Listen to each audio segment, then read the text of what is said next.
Thank you for joining me for another episode of Beyond Insights. Today we are joined by Jameel Khan.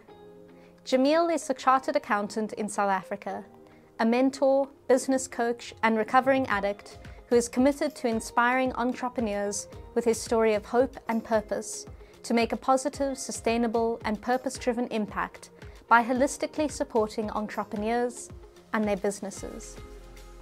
His journey started in 2016 when he came out of rehabilitation after struggling with addiction.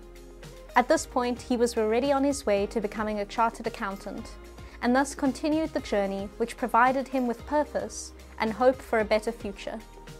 More recently, he decided to take a leap of faith and pursue his passion for helping others and co-founded the Unconventional CA, an entrepreneur and venture building organization.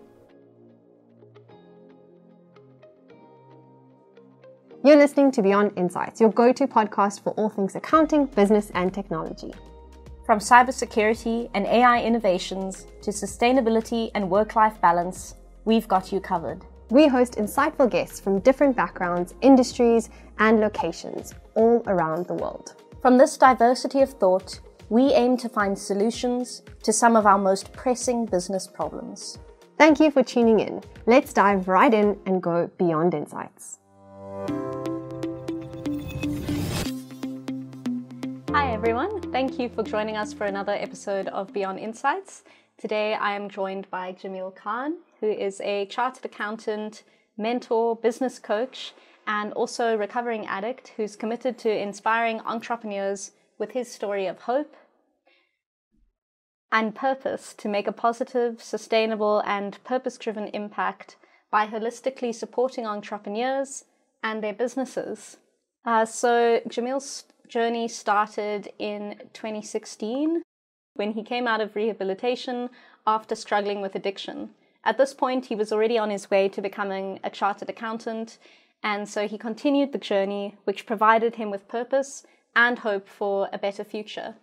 More recently, he decided to take a leap of faith and pursue his passion for helping others, and he co-founded the Unconventional CA. So he's become an entrepreneur and venture building organization. Thanks so much for joining us today, Jameel. Awesome. Really excited to have you here. Thanks, Alex. It's a pleasure to be here and to share my story with the listeners on the podcast as well. Awesome. And one other thing I think I forgot to mention is that Jameel was also a top 35 under 35 finalist for SAICA. Yeah, no, that was awesome. It's already a year ago now. I was actually looking at the new batch of top 35 under 35, but yeah, it was a really awesome experience. Got to meet awesome people and as well as Jodie Lee. Yes, awesome. And that is how you ended up here today, the 100%. connection with Jodie Lee. 100%. So we're diving right into the difficult questions now. Perfect. But your personal story is really one about overcoming adversity, overcoming addiction, and finding hope through all of that for a better future. So I was wondering, what advice would you give people who are going through a similar circumstance to try and overcome obstacles and find hope again? Deep question to start with, but we'll get straight into the meat of it. Yeah, it's an interesting one, right? I think the first piece of advice that I always give people is, if you're struggling with something, know that you're not alone. I felt Yes. when it came to addiction, when it comes to general emotional issues, we always tend to feel alone. We tend to feel like, we're struggling with this, we can't share, we're not good enough. And then once it starts to go more and more internal, that's when sort of the problem cascades. So no matter what you're struggling with, your first step is to know that you're not alone. And I feel like it took me a while to get there, but then actually getting there helped me to then seek out help, and taking that first step into seeking out help was actually like when the weight of the burden, of what I was going through kind of lifted off my shoulders, when I realized that, hey, I'm not a bad person.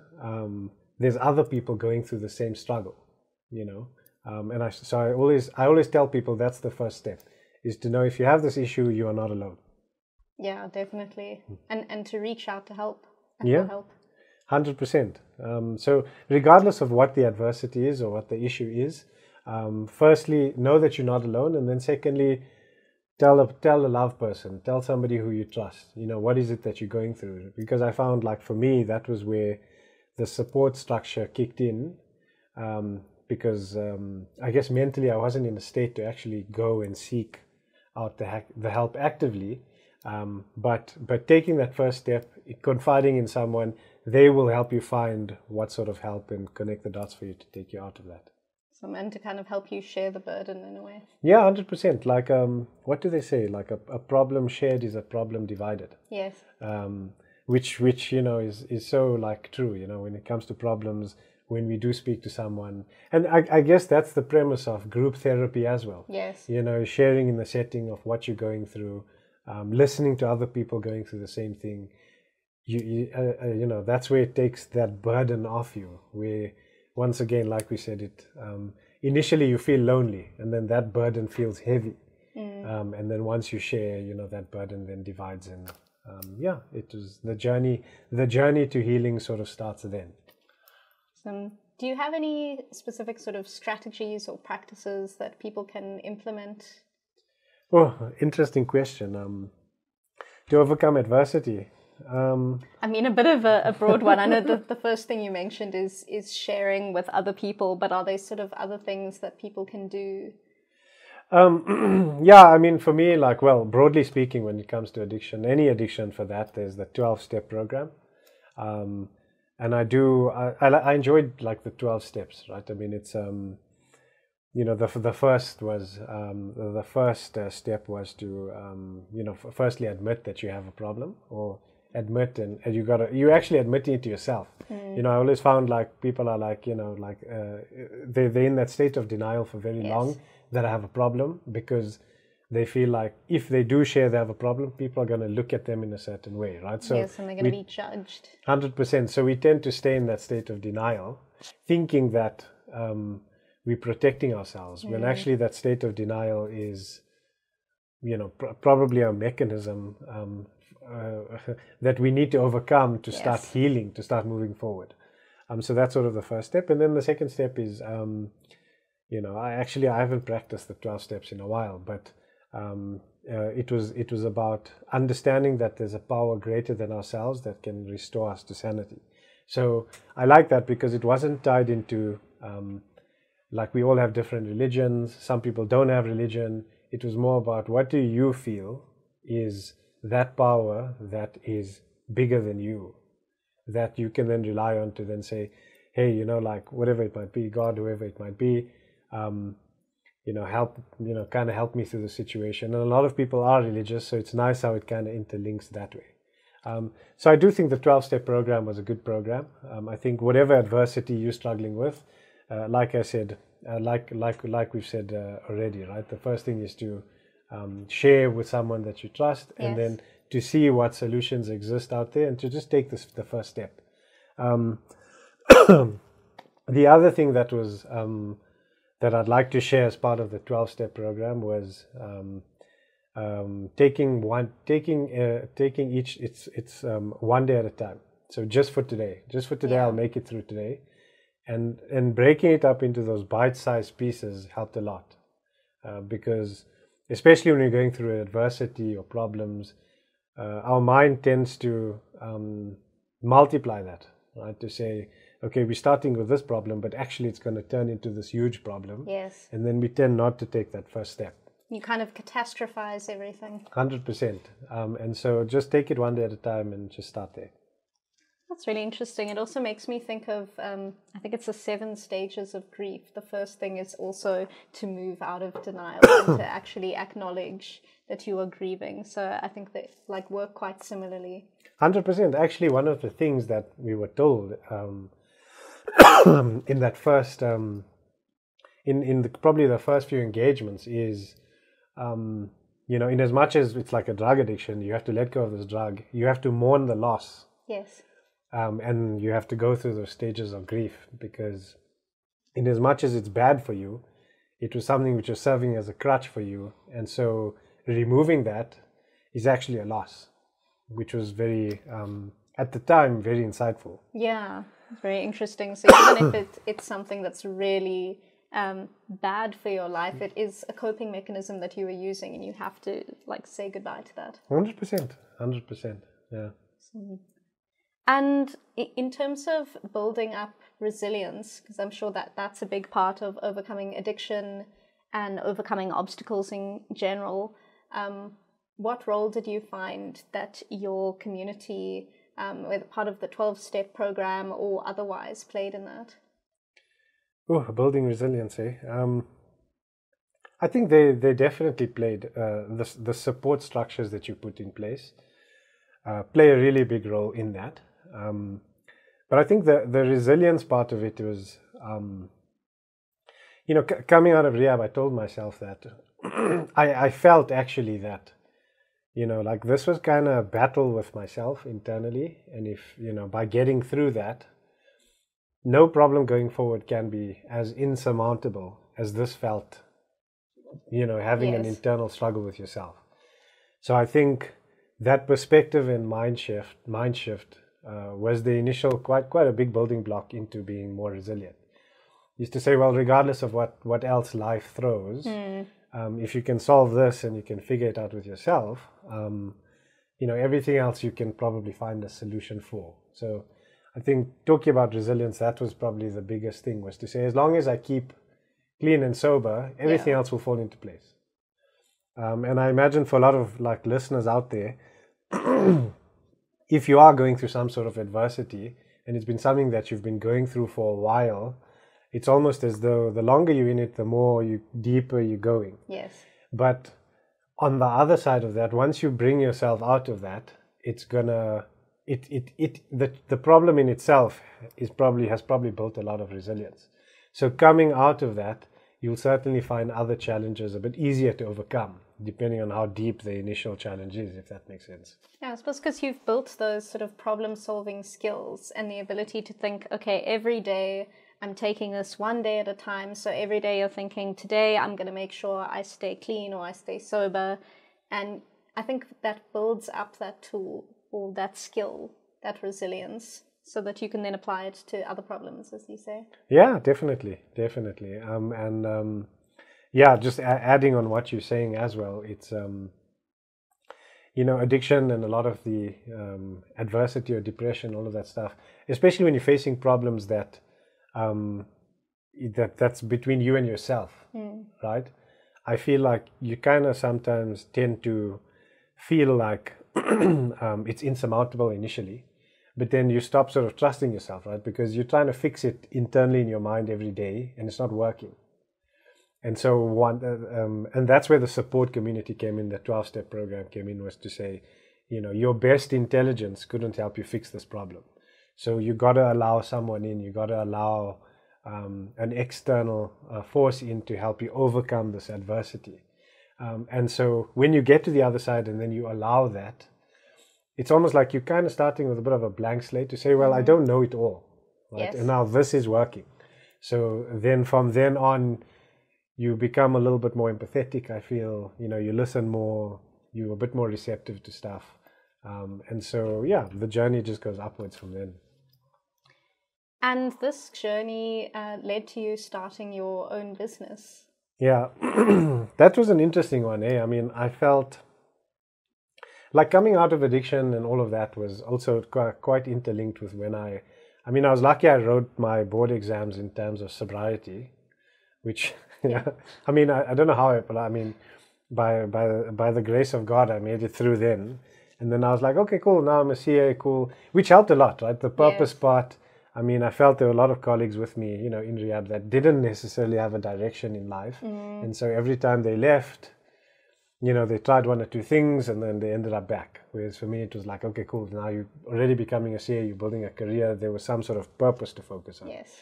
Now, linking that into sort of the 12-step program, right? One of the things is, addiction is like a major issue worldwide, right? Like to make it to 5 years clean is like a less than 1% probability. Wow. Right? And like being numbers people, it was like, okay, I need to try and inculcate as much of the stuff that's going to get me there as I can. So one of the things is, finding purpose, but finding purpose in serving others.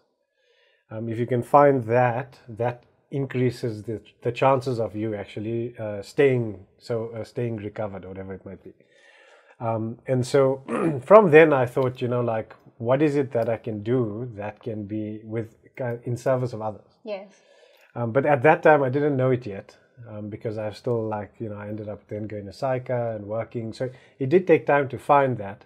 But then once I sort of started working with entrepreneurs, I was like, okay, well, this kind of coincides, because on one hand, I've got the skill as a CA in whatever it might be.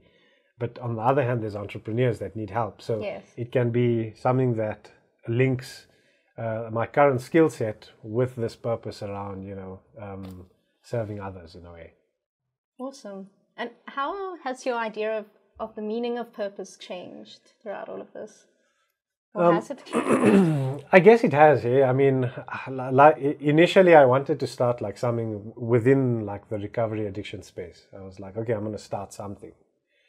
But then there's all these different links that you have to try and pull. You have to create a product, and then I didn't have the right networks, and I didn't have the right idea to birth something like that. And then along came sort of the work which I was doing with entrepreneurs, and I was like, okay, here's something which kind of coincides. And then in that work around entrepreneurship, working with South African entrepreneurs, I felt like there was a big need to focus on personal development, personal mastery items, right?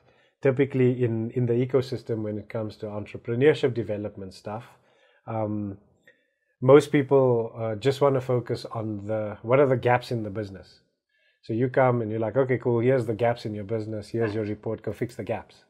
Whereas for me, it was like, well, we also want to look at the founder, right? Or the business owner. What are the gaps that they have?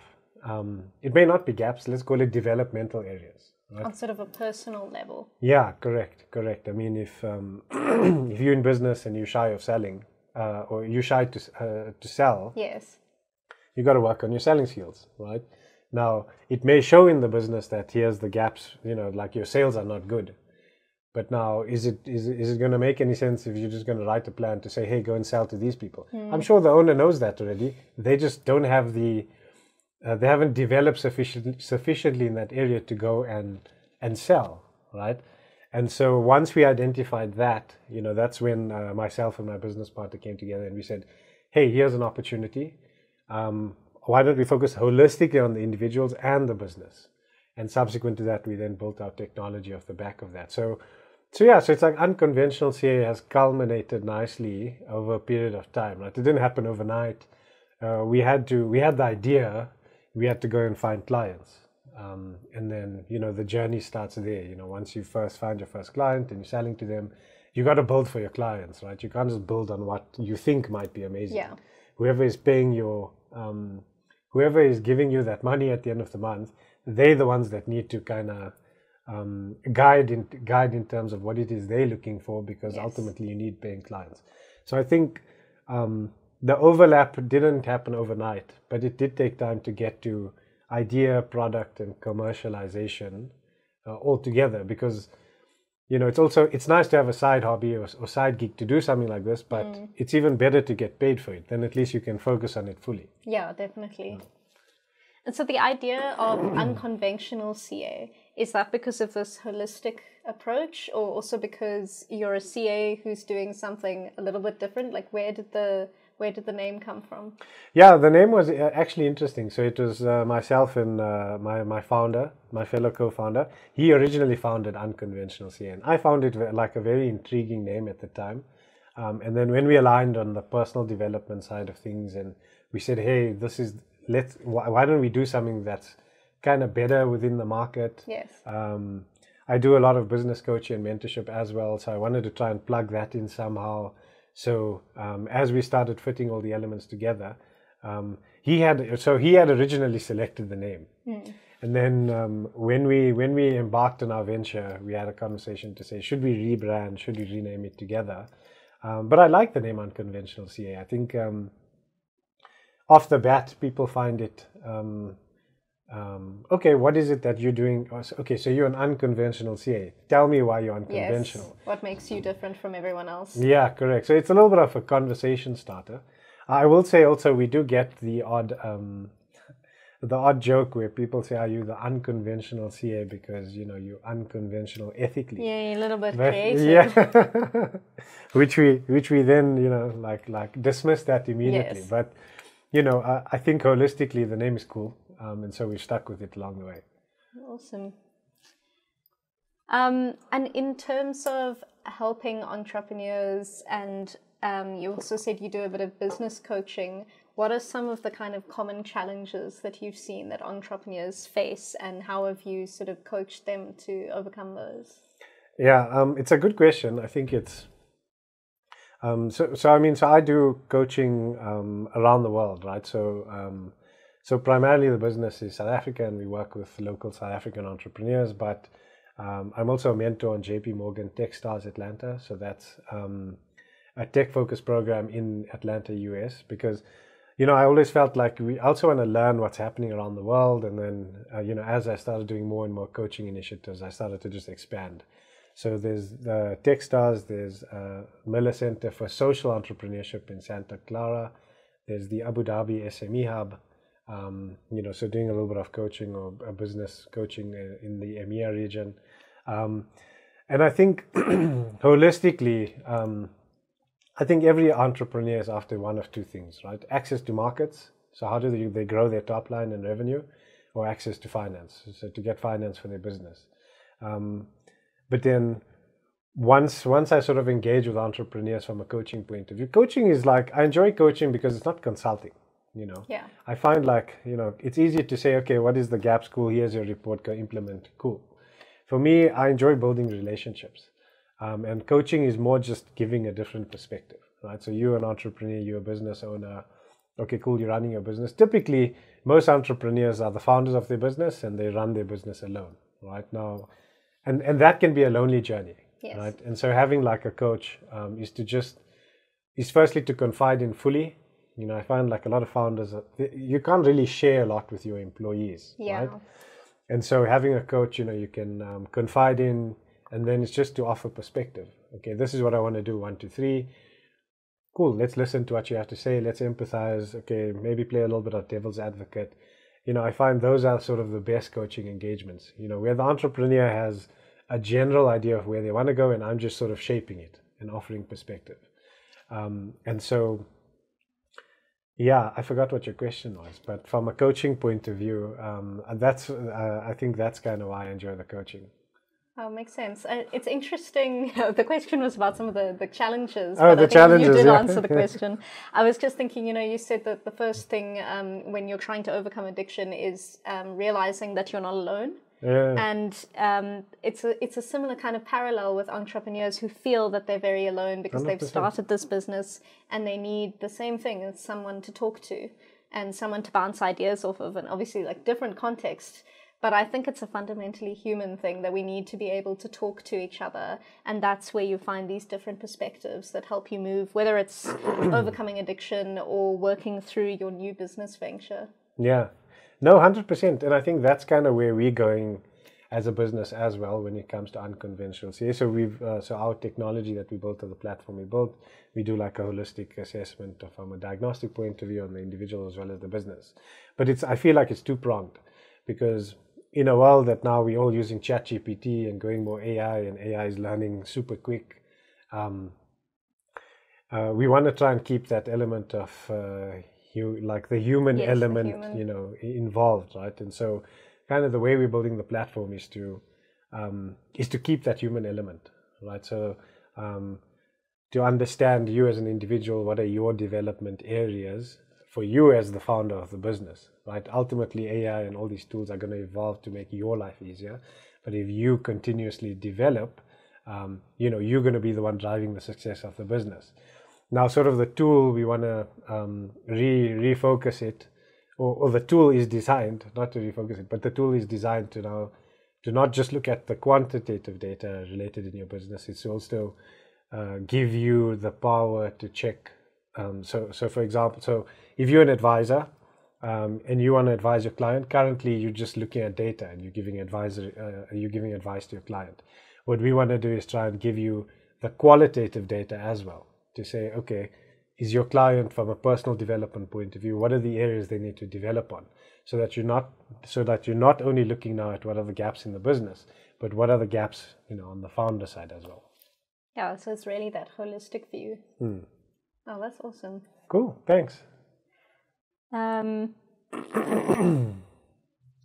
suppose from your perspective, what unique value do you think that small business owners provide? What do they have compared to if you look at like huge organizations? What's something that's special about smaller organizations? Why do you like to work with them? I think like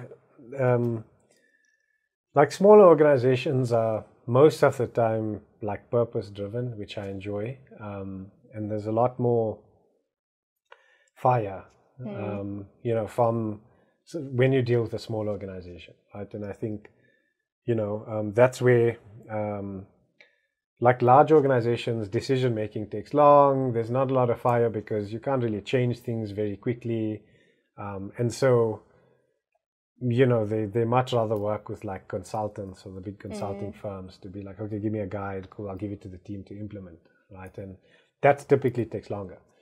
Whereas working with small businesses, if we can just, I find like if I can just change the perspective of that business owner, like, because ultimately what you're trying to do from a coaching point of view is not to tell them what to do.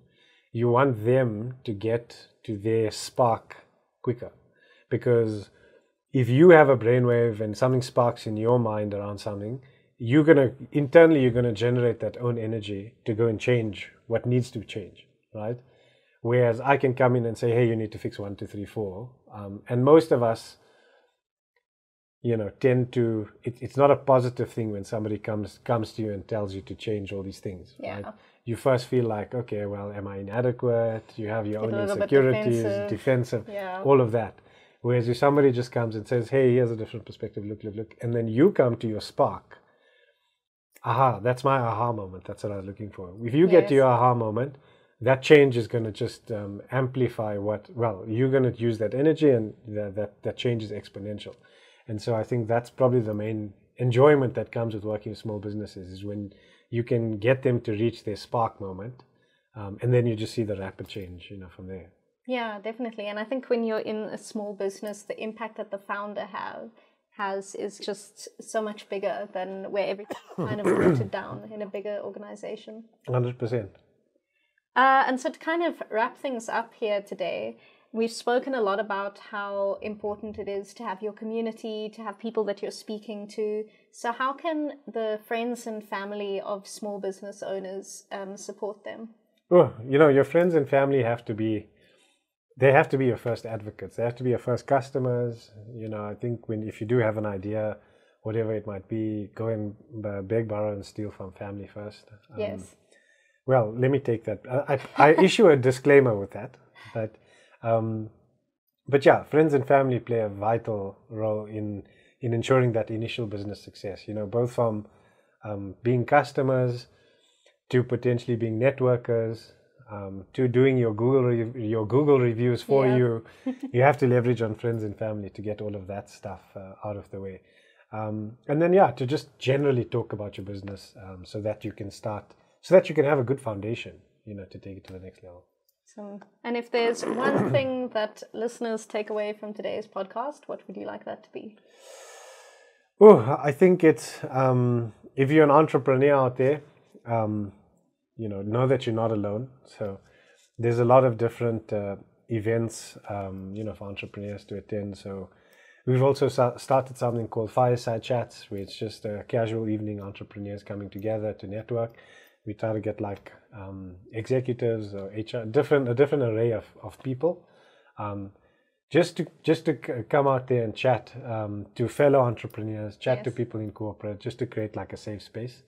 And I'm sure you guys at SIFT have some awesome initiatives as well. So as an entrepreneur, just know that you're not alone, and see what events and opportunities exist out there for yourself. Yeah, and build a network for yourself. Yeah, 100%. So thanks so much for joining me, Jameel. Awesome. Thanks, Alex. Thanks for having me on the podcast. Appreciate it. And thanks everyone for watching. Yeah. Thanks for tuning in to the Beyond Insights podcast. Please like and subscribe on whatever platform you're listening to right now. And please share with any of your colleagues or friends or family members that you think might benefit from listening to this podcast. That's all from us. Until next time, see you then.